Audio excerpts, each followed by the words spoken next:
why do you believe that you went through this near-death experience?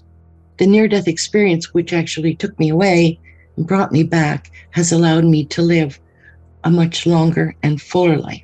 Consciousness is actually everything. We have a personal consciousness, and there's also a universal consciousness. So people often have a little trouble fitting that into the human mind. Most humans on the earth don't know a lot about it. They don't understand how magnificent they truly are and the capabilities they have when they start to let this energy flow through them and hear the wisdom that comes from our soul.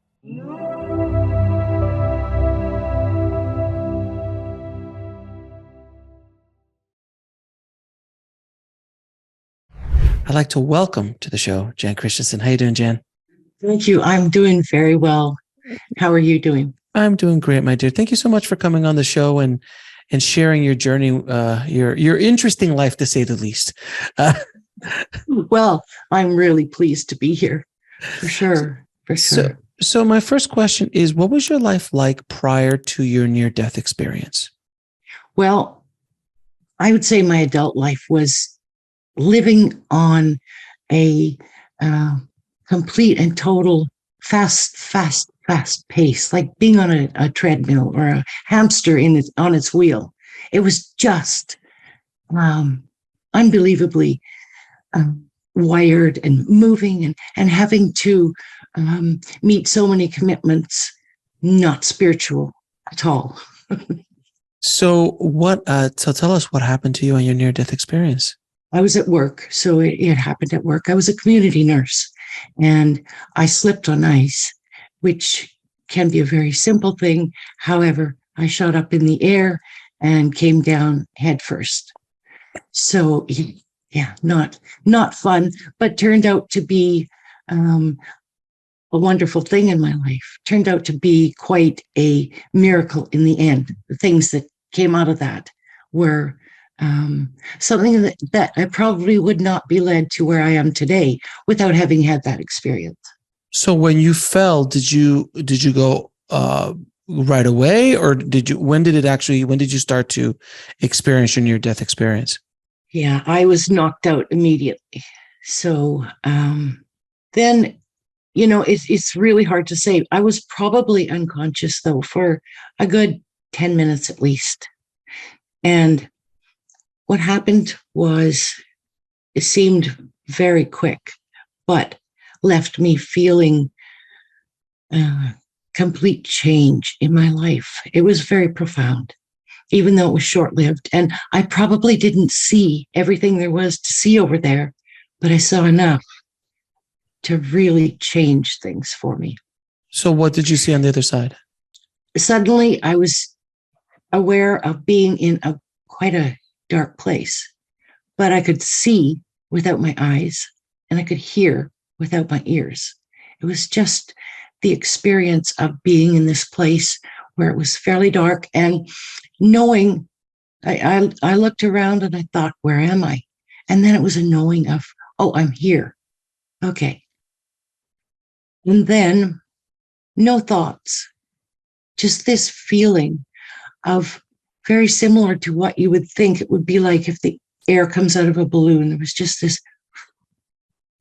And suddenly I was out of my body, no longer contained, but just it was a complete feeling of just expansion.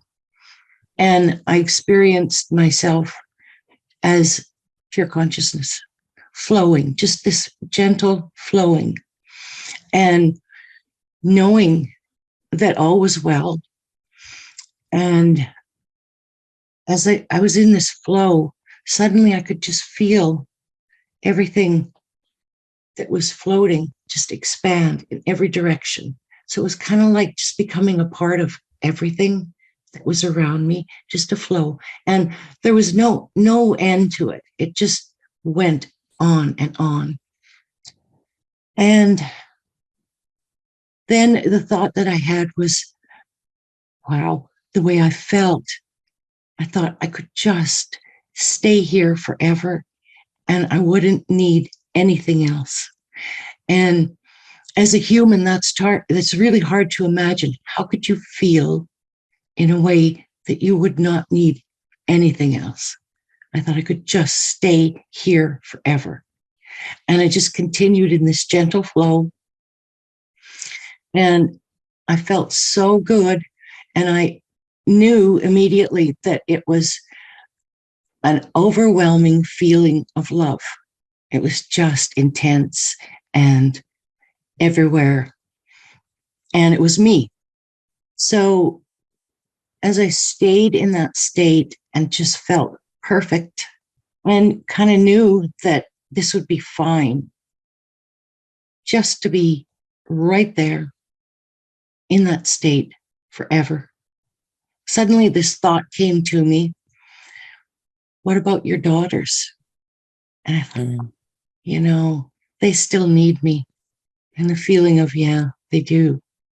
And there was no feeling of argument or feeling of, no, please, I want to stay here. It was just a perfect feeling of, yeah, okay, I'll just go back. And then it was a feeling of just springing back and going back into my body and feeling the density again, just feeling complete enclosure. And with that, I wasn't feeling any discomfort until suddenly the darkness just became kind of light. It was like the sunlight started to come through my eyelids again. And then I opened my eyes and was back in pretty much distress at that time. Now, everything that you just said all happened in this void, in this black void? Yeah. It was very dark, but still with the seeing of, so a lot of people have the experience of seeing their loved ones and seeing all kinds of things. I just experienced complete and total oneness. So there was no life review. There was no life review. There was no guides there. There was no anything. It was just you in a void, and it's all happening during this time. And I just became everything. And pure love, total and complete pure love, in a feeling that was so intense and so perfect. Imagine, needed nothing else ever again. Nothing else. So there was no voice. There was no, even not voice, but even a telepathic message. Nothing. No. The only message that I took fully and completely and totally was that we are pure love at our core. And this pure love is our spirit.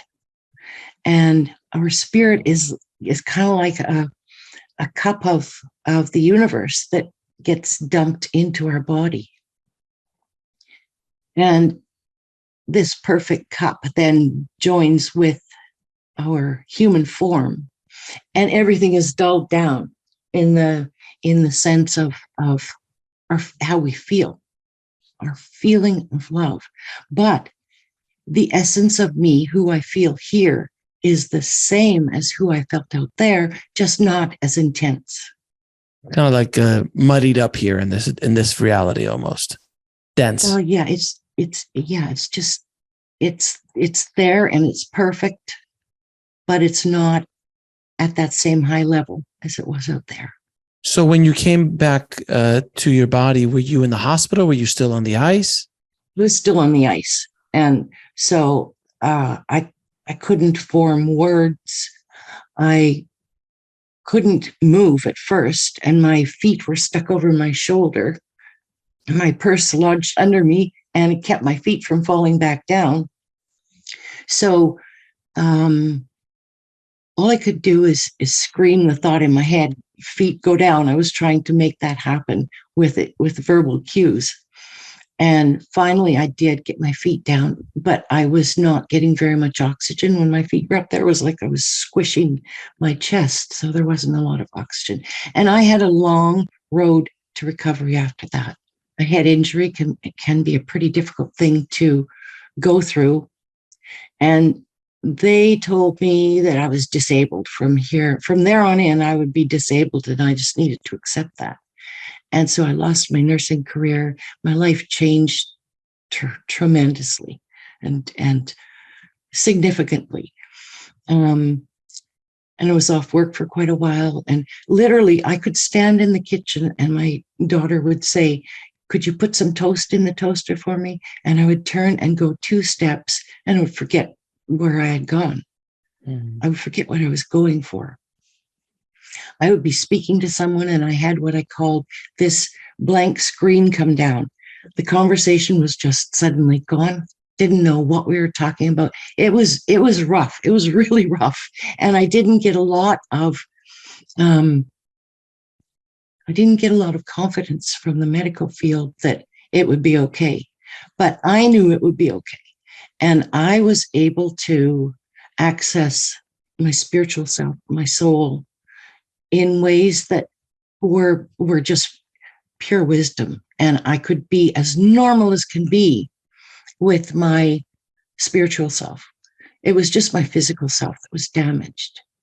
And it really gave me a tremendous insight into the 3 principles. Have you ever heard of that? Mind, consciousness, and thought?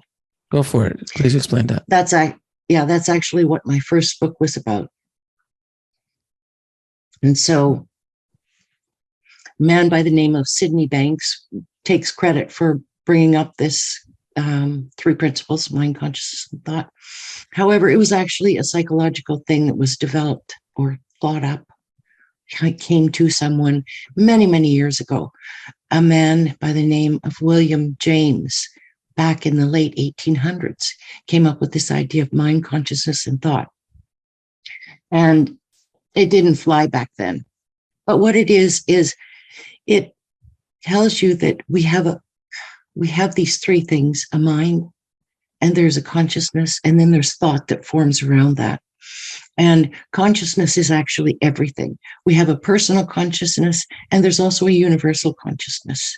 So people often have a little trouble fitting that into the human mind. What can be a mind or a human consciousness and a universal consciousness? And this is where my new passion lies.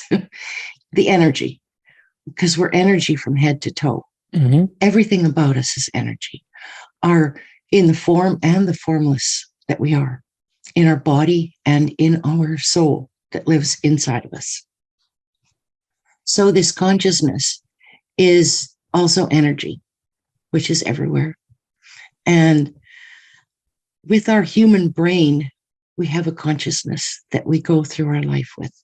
However, this universal consciousness, or our soul consciousness, our spirit, is so much bigger and so much more vast.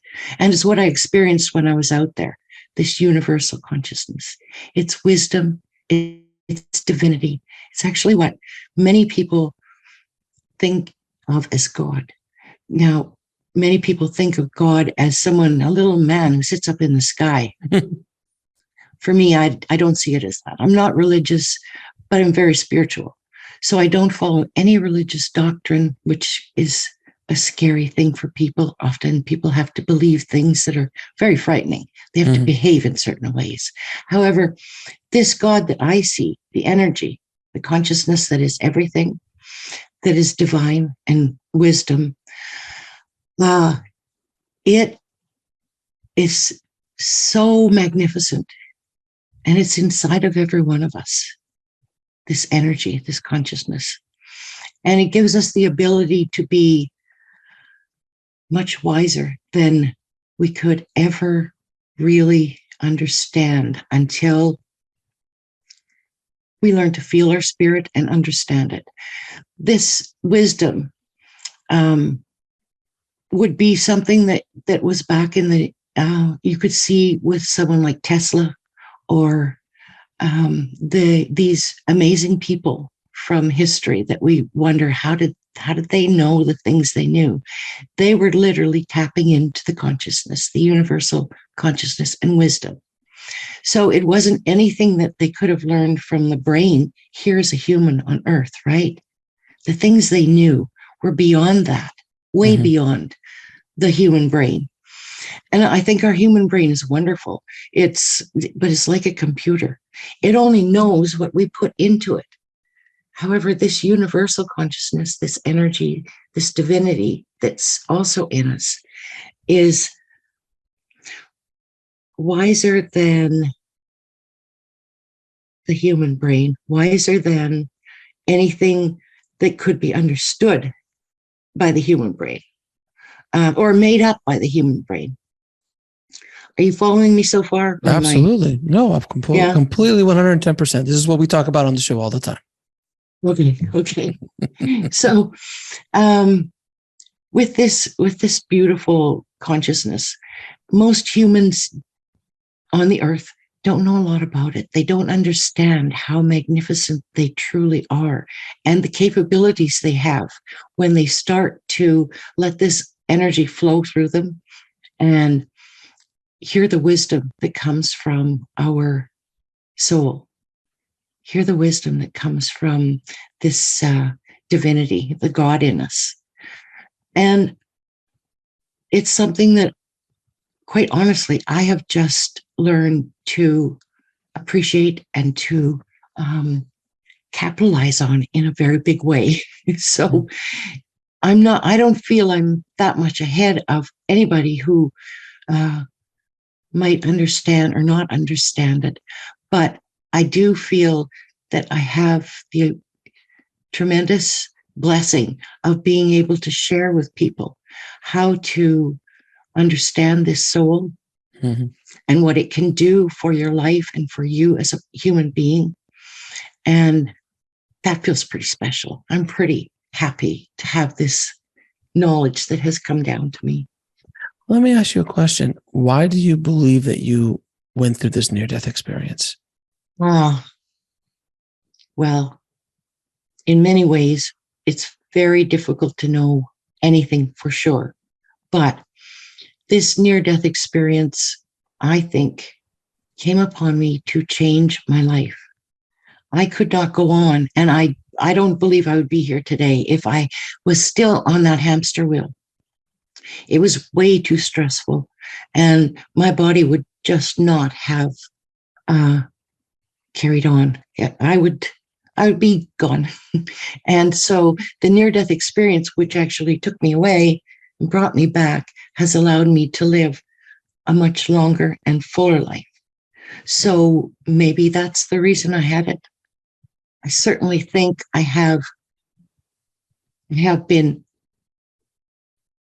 spared, allowed to be here to teach people some things. I think. What are some of the after effects that you felt in your life after you came back? The changes you saw within yourself. What were some of them that you could note? Well, it did take me a long time to recover. So the changes did not come for quite a while. I would say it was a good 10 years before I got some of the benefits of what had happened to me. Yeah. And I think the changes are that I understand so deeply and intensely the spiritual side of who we are. And I'm probably clearer on that than I am on the human side of who we are. I enjoy the spiritual side of me so much more than the human side of me. So my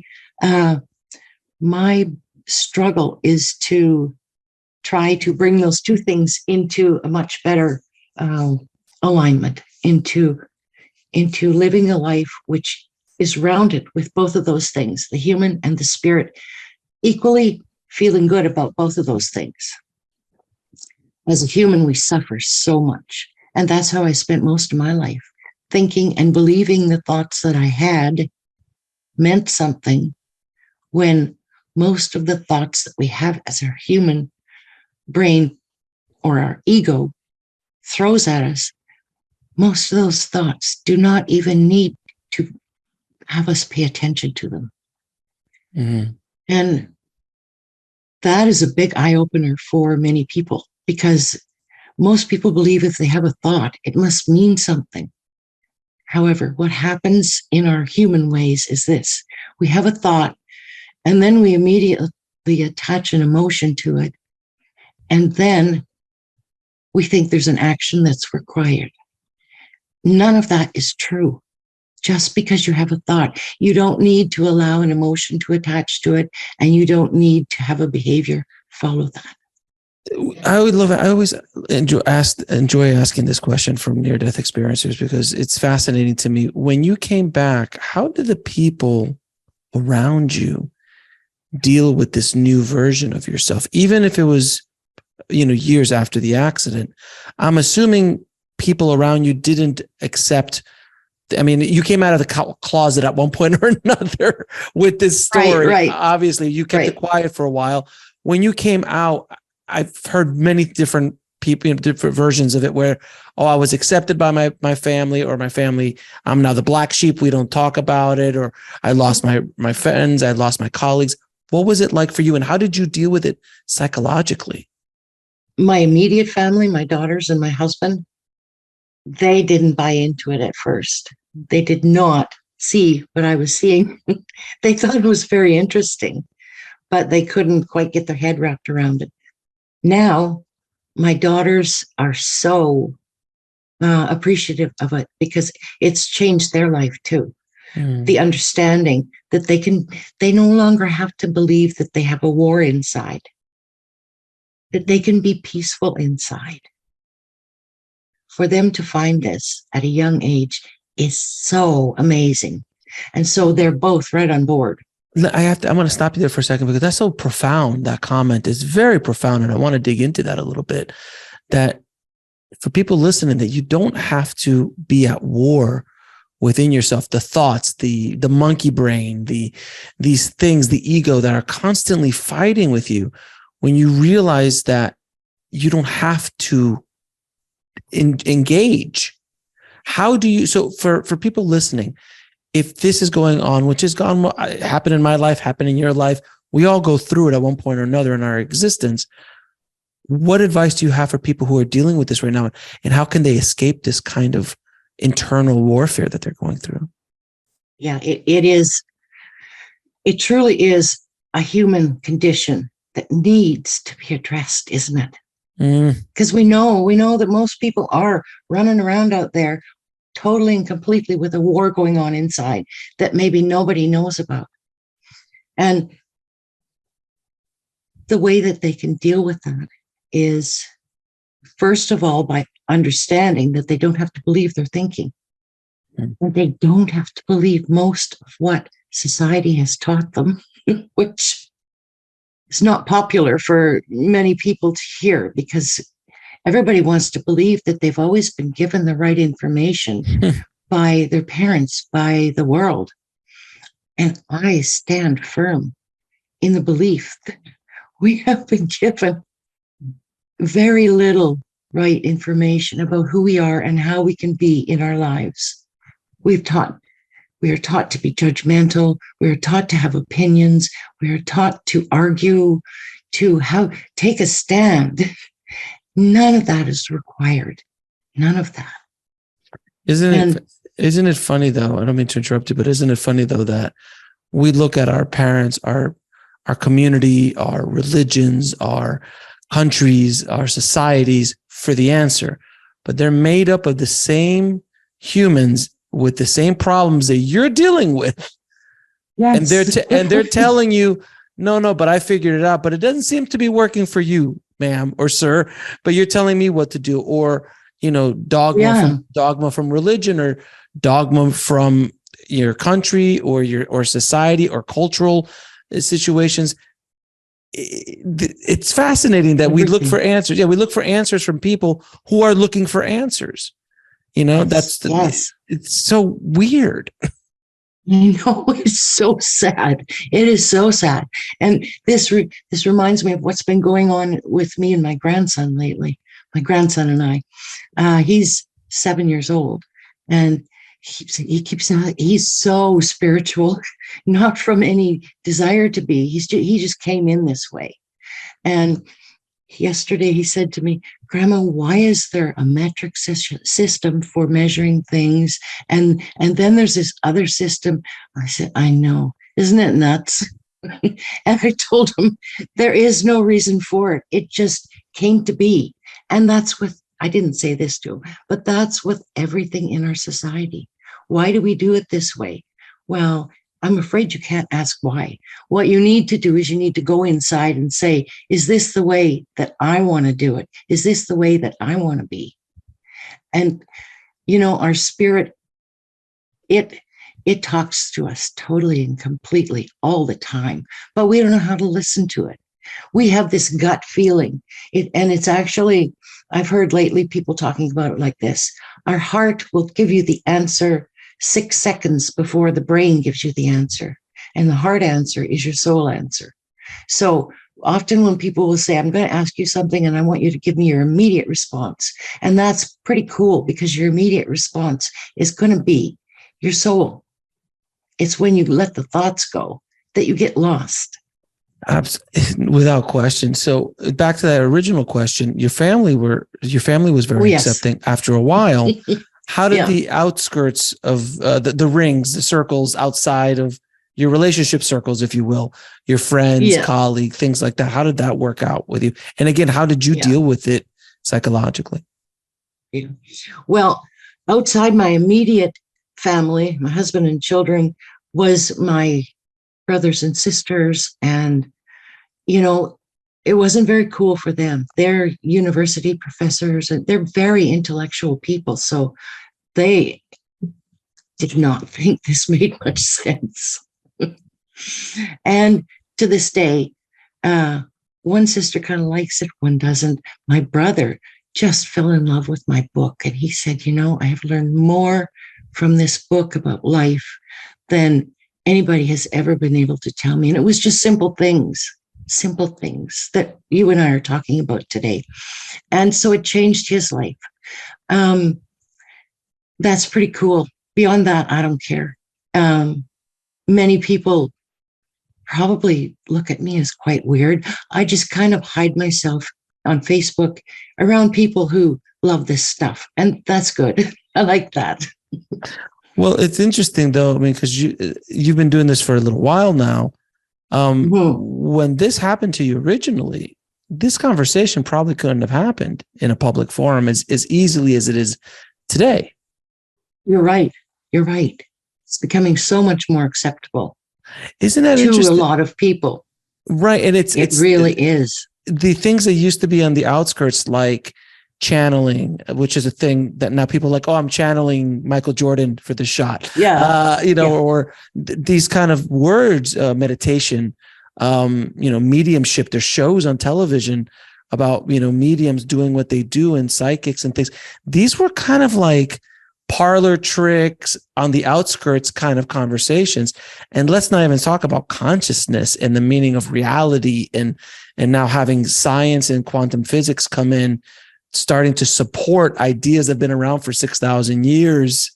Oh yeah. Don't you love that? Oh my God. It's one of my favorite conversations to have on the show is when we have a quantum physicist on who is spiritually inclined and they start talking about how physics, quantum physics specifically, and spirituality are starting to interconnect, and what that means to, if you understand the basis of reality, it all supports all the things that we're talking about, a larger consciousness, we all one. These concepts, like what your brother is saying about your book, these are very simple ideas. They're not, a quantum physicist, equation.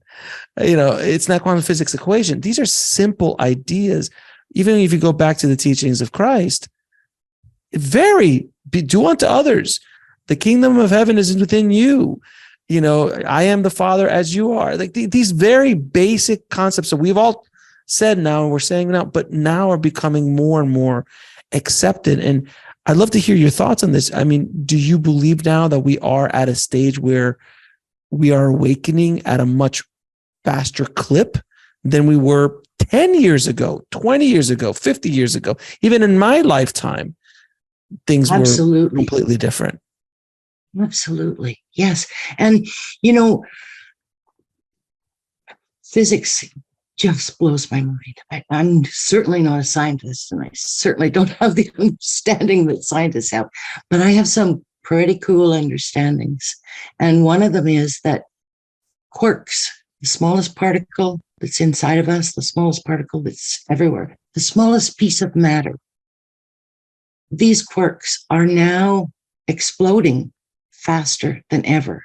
So if the smallest particle is exploding faster than ever, of course things are moving faster. The universe is growing faster. Everything is fast-tracked. And here on Earth, we're certainly going to feel that. And as human beings, we're going to feel it. And in fact,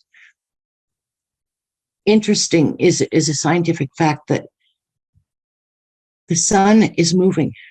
So that when I first heard that, I didn't really like that because that was kind of scary. If the sun is moving, what's going to happen to us? Well, wouldn't you know it?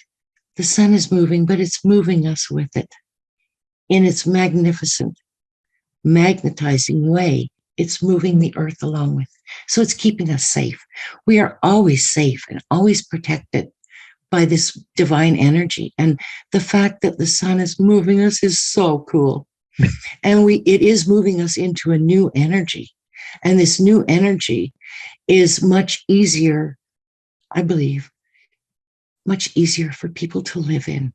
It's only easier if people will surrender a bit to the things that they are actually made of and the things that they can do. People who fight this energy are having even more trouble now than they had before. So that makes me very sad when I have to say that, but it is a reality that we're living in. So we know from a physicist's point of view that the energy is changing. And we know from ourselves here on Earth that the energy is changing. People's beliefs are changing. We can see all this changing. If people are going to fight that, they are going to have more problems, more trouble, more social difficulty, more inner angst. So the more people that can understand this and awaken even a bit, they will find so much more peace, so much more peace. The earth actually for many, many years really just attracted life. That was its only interest. And of course, the earth has a consciousness because everything has a consciousness. So if the earth was attracting life and that was its main goal and what it did over and over again, then you can see how war and trouble would be there, because if you're just attracting life, there's no attention being paid to loving ways and caring for one another. It's just kind of an evolution of the strongest will survive and more life comes. Now, the earth has changed its consciousness and is attracting and wanting to attract loving ways, caring for one another. And that gives me such hope, gives me such hope. And I guess it's because we're moving, I guess we're in a new energy. So the energy consciousness is changing of the earth, and for it to be changing to want more loving ways. When you said surrender, and it's such a powerful statement, when you surrender to your higher self, to the universe, to the guides, whatever that's guiding you along your path, things become so much easier. And do you believe that the people who fight it's ego that's fighting? Ego doesn't want to let go. Ego wants to continue to try to control something that it has no control over. I mean, the reason we get upset is because we have lost control over something we have no control over. If someone is doing something that you don't want them to do, that's ego trying to control something that's uncontrollable. So would you agree that that's the main reason why we're having so many problems with people beginning to just let go? Yes, for sure, for sure. The ego is the human mind, right? And so if you're going to follow that, we've discussed what is going to happen. You're going to follow those thoughts and you're going to follow the human mind and what the brain could come up with. There's just going to be discord and upheaval and no attention to harmony and love, and no attention to the spiritual self of who we really are, our soul. Was there a point in your evolution after your near-death experience that you had to do that, to surrender to this new paradigm in your life where I guess when you had the accident, that kind of forced you to change because you couldn't go back to your career or anything like that. But at the point where you're like, something's telling you it's time to write a book, it's time to come out of the closet, it's time to start, talking about this in public. Did you have a moment of fear that you're like, I don't know if I want to do this? Oh, absolutely. Absolutely. Because people can be very, very No, mean. stop it. On the internet? On the internet? No. Jan, so stop it. I can't believe that, Jan. I know. It's a brutal thing to say, isn't it? Yeah, we can be so hard on each other. And yeah, I didn't want to do it, but I knew I had to. So what? So how did you overcome that fear? Because I did it too in my life to do a show like this. I had to break through some fear. What did you do that you finally just said, I have to let it go? What was that thing that made you twitch? For people listening that might be going through something similar in their life, that you can maybe help them with that. Well, I think when you see who we really are, we're eternity. This soul of ours is eternity. This little time we're here on earth is so small compared to who we are that you really, I don't know, I just got to a point where I could not be I could no longer be too concerned about any of that. And I'm really trying not to swear because the words just want to flow of how I really learned. It was just saying F it, no more. And that's not to say that I came to perfect peace and no war inside, but I can be there whenever I want. And when I go out of that feeling, I know immediately. I'm just, my chain's being yanked and I just need to go back to myself spiritually.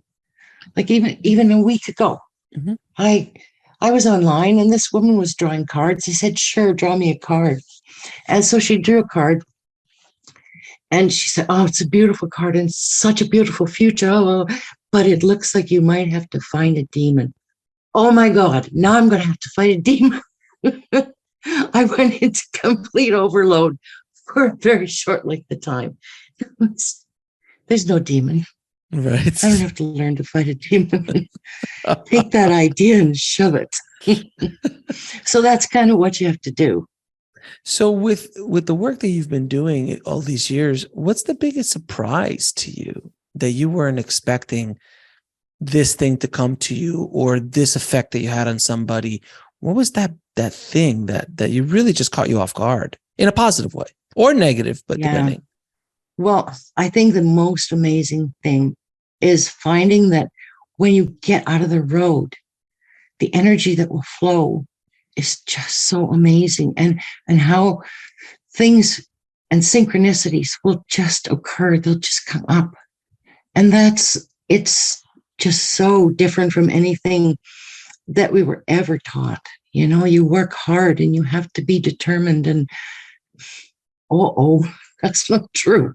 You actually surrender to it. You let it go. You stop feeling like you're in control, and you have to know. And as soon as you do that, things just turn into this beautiful magnetic way of letting things into your life that flow perfectly. And that's been the most surprising thing, because we're taught so deeply to control it all and to, sign all the paperwork and dot the I's and cross the T's. And none of that is true. It's essentially faith is what we're talking about. Faith in something larger than yourself, faith that you will be protected. These are things that they don't tell you. They say, no, that's not possible. You've got to control everything. You got to do this or you got to do that. And look, you got to pay your taxes. You got to hire an accountant. You got to make sure the mortgage is paid. Like there's certain things you have to do. There's no question about it. You can't say like, no, the universe will handle my mortgage payment. Let me know how that works out. I mean, that's generally not the way that things work. The universe might help you find a job or find, income to pay that rent. as long as you're working towards that. But it's not going to just magically, oh, look, I just didn't have to pay it this month because the universe picked up the tab. Yeah, and there's that thing. There's that thing of soul and human being that comes into play that we have to accept. There are certain things that you just can't get around. And so you sit down and you do those things, but then you kind of drop away the control. You let it go. But it's scary, Jan, isn't it? It is scary. At the beginning. When I was a child, though, I had this experience at about 10 years old where a man tried to abduct me. Oh, wow. I didn't know what to do because I'd never been taught anything about that. We lived in a small town where that didn't happen. Nothing like that happened. And so I stopped in my tracks and I said, I don't know what to do. I have no idea what to do. Help me. And I don't know how I knew to do that. And the whole thing just unfolded. He was in a car, I was on foot, and I was able to just go and know exactly what to do. The most profound thing that ever happened in my life was maybe that. Really? And when it was all over, I said, how did that happen? I completely gave up any control of knowing any step to take. And I was just completely held and guided and taken to safety. That's amazing. That's an amazing story. If we're able to just let go a little bit, life becomes so much easier. Yeah. And I know people listening right now it's scary. Trust me, it took me a long time to believe it. To believe it. And I was told by other people the same thing we're saying right now. You have to have faith that when you walk off that cliff, there'll be a step there for you to step on. And the next step you take, there'll be another step there. And then not only will there be a step there, but they're going to be pushing you in the direction that you need to go for your best interests. It's such a counterintuitive way of looking at life. But when you take that little leap, even if it's something small, it just changes your entire life. Life becomes so much easier, so much easier. And I've been on the other end of that where I'm trying to control everything. And I took it to a place where I almost went bankrupt and I had to climb my way back out of it. But if you and it's so funny, it's been there all the time. Yeah, it's been there the entire time. I'm the one that just wasn't listening. I'm the one that said, no, I know best. You sit in the back, and whatever it is, the universe, consciousness, your guides, whatever, they're like, well, wait. Well, maybe this life, maybe the next, we'll be here. It's so complex, but it's so easy. Yeah. It's so complex, so easy. And the belief is where people have trouble, the trust. And yet, if they just, maybe if they listen to enough stories, they'll go, okay, I'll try just a little bit. Maybe that's it. And that's why I'm doing what I do, is to tell stories like this and say the same information a lot of times in different ways with different, people hearing from different points of view. But it's at the end of the day, everything we're talking about has been said a million times by a million people. It's not that we're treading new water here. It is, maybe today's the day. Maybe somebody was, scrolling through YouTube and this video popped up and something told them, you know what, watch this. And this is the answer to the question that they had in their mind. And the hearing this conversation maybe changes their perspective and go, you know what, I'm going to take that. I'm going to leave my job and go do what I really want to do, because this is where I feel, and I'm going to take that. I'm going to take those steps. I'm not telling everybody to quit their job. Let's just put that out there. Don't quit your job. Don't be dumb. But if you've had this long conversation with yourself, yes, if that's the right way to go, or whatever that challenge might be, to trust. And it might not come right away. And that's the other thing people really need to understand. When you make that jump, sometimes sometimes you could see it, you could see the spark happen. Other times it takes a little bit. It's almost like the universe is going, okay, let's see how long he can go down this road without having verifiable proof, but some little, maybe a couple of breadcrumbs, until you're down that path a while. Then the universe goes, okay, let's open up the real doors now.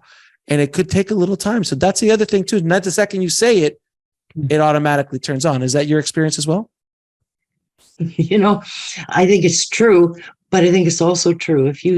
We are so much in control. We are the commander of this ship. And if we believe it's going to take a while, it will. But if we say, I'm going to do it now and it's going to happen now, we're heard. We're heard. And I'm not saying that would be the case for everybody, because everybody has a different way of believing and falling into the trust and the surrender. And so you can say that, but if you're not believing it, if you're saying it from an intellectual point of view, the universe knows. Well, but that's the thing that I was kind of saying, is like when I first said, in this experience, I said, I'm all in. That's the beginning of the door opening. But in the back of my head, there's doubts still. And they're smaller doubts, but they're still doubts. Not as big of a doubt as I had before. Now I'm starting on the path. And it was me stopping it from moving forward, only until, 6 months down the line, that I just said, oh, there's stuff happening, not exactly the way I wanted to do, but it's happening. I'm going to keep, and it took me time to open up to the point where I just I believe 100%. I don't have to worry about anything anymore. And when that happened, shortly thereafter, things blew up in a way that I can't explain. And when and it's such a beautiful thing when you get an opportunity, you meet that person, you get that job, that thing you've been waiting for opens up, or something better that you ever could even conceive of, which is generally always the case, by the way, that we think small. Yeah, we do. We think small. It's like, I just want $5. Well, you just got $1 million. And I'm just using it as an example, but it's like, there's little steps. You can't, because you can't believe, no, there's no way that I'm going to meet that person. And then a month later, there's an elevator ride and that person happens to walk into the elevator with you. Yeah. There's your shot. That's happened. So many times in my life. Mm-hmm. Isn't that amazing? Isn't that wonderful? It is so grand. No, we're even. No, you go ahead. We are even in control, and I don't say this in any way to make anyone who's sick feel that it's their fault, but we can jump into the seat or jump out of the seat and command ourselves within our body to be healthy. And that's another thing that's so mind-blowing. But it takes belief and it takes understanding. But once you have the belief and the understanding, you can command yourselves to do what you want them to do, which is be healthy. Well, I mean, and a lot of people listening might go, that's foo-foo stuff. I'm like, well, no, there's science behind it. It's called the placebo effect. Yeah. Yeah, that is the science behind it, isn't it? The placebo effect is the belief that the pill that they're giving you is the cure for your sickness. And if you do believe in it, it throws clinical tests. Always they throw it it throws their numbers out of whack. I've heard doctors, I'm like, this damn placebo thing is ruining my findings. And then you can stop and go, dude, if the placebo is working, should you maybe investigate that instead of this new drug? I'm just throwing that out there. If it's so, there is scientific fact behind the power of the mind to heal yourself.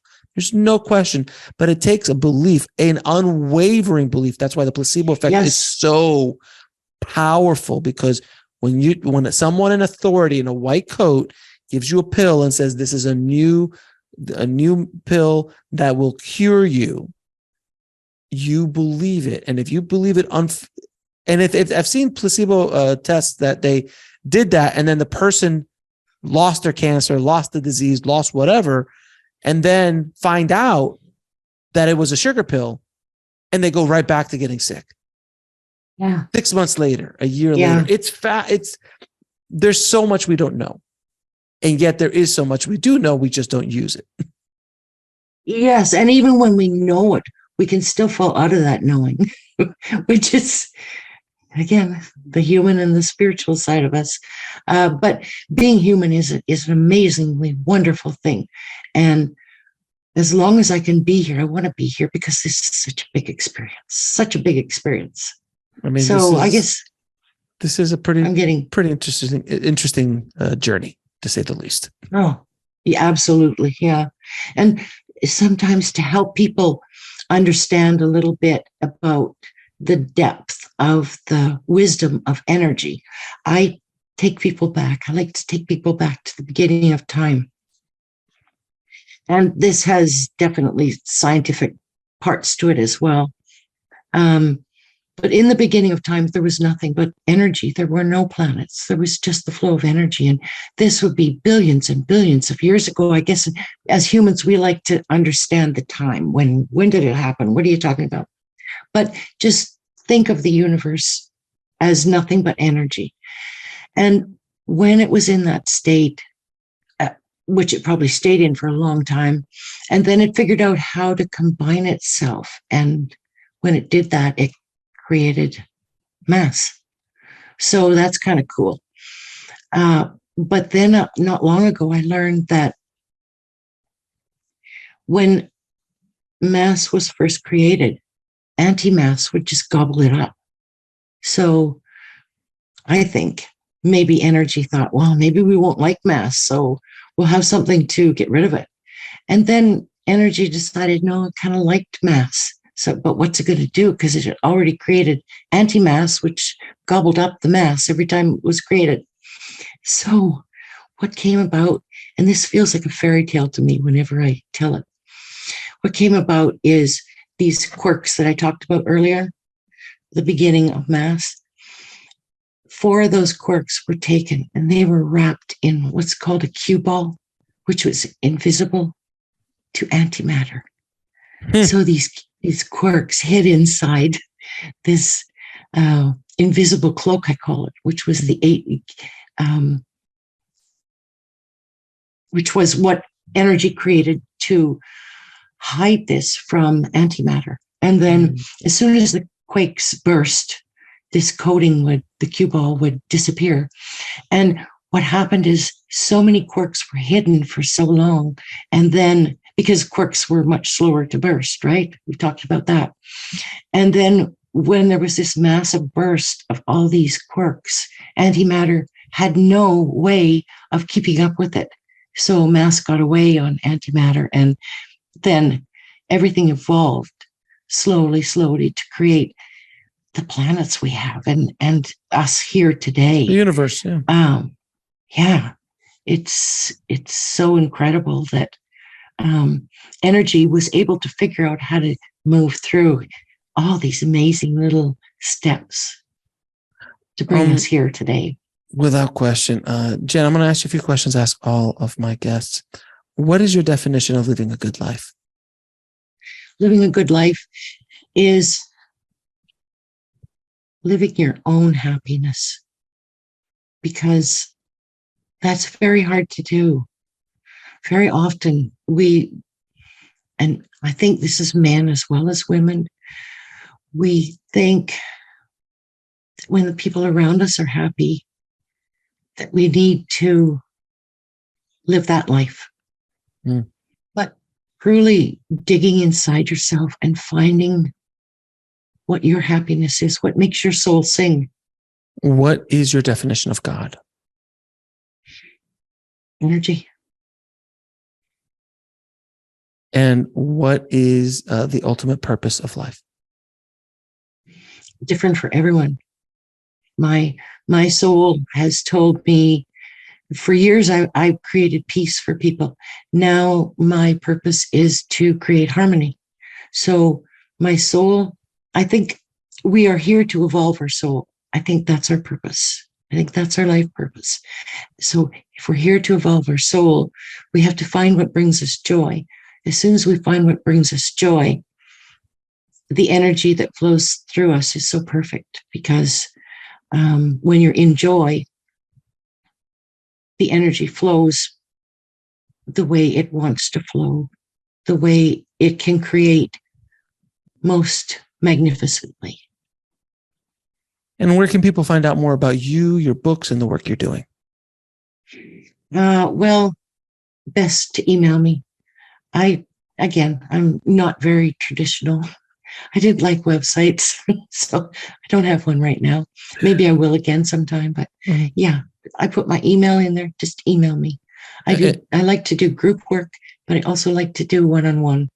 I do lots of one-on-one with people trying to find their peace or their harmony, or just not be so scared. Because I think the opposite. I'm sorry. I think the opposite of love is actually fear. I think it's fear. And so if you can fall out of fear, you can fall into a loving space, and that's perfect. And your books are available on Amazon and all those places as well, right? Yeah. And I'll make sure to put your email in the show notes. And do you have any parting messages for the audience? Just live in the feeling of love. That's the essence of you. And the more we do that, the more we'll change the world. And that's where the world is heading. So preach, sister, preach. Jan, it has been a pleasure having you on the show. Thank you so much for not only being on the show, but sharing your journey and for the work you're doing to help the world, my dear. I appreciate you. Yeah, thank you for all you do as well. And thank you for having me on. Thanks for watching. Click on one of the videos below to continue your journey, and don't forget to subscribe.